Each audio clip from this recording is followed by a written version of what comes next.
राज्य शासनाची शेतकरी, महिला, युवा आणि ज्येष्ठ नागरिक ही प्राथमिकता राहिलेली आहे।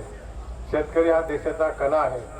हा कणा मजबूत ठेवण्यासाठी अर्थसंकल्पीय अधिवेशनात शेतकऱ्याची कर्जमाफी जाहीर करण्यात आली आहे।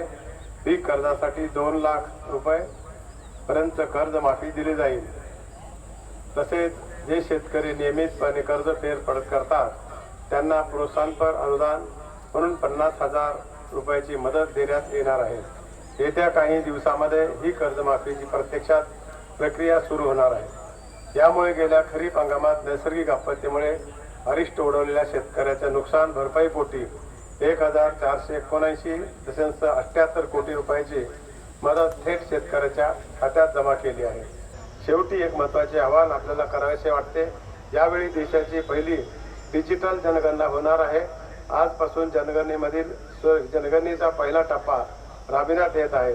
यात अचूक माहिती भरावी, यामुळे देशाचे ध्येय, धोरण आणि योजना आखण्यास मदत होणार आहे। त्यामुळे प्रत्येकाने ही जनगणना करावी अशी आपल्याला आवाहन करतो।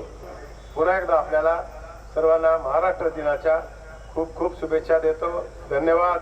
जय हिंद, जय महाराष्ट्र, जय सहकार।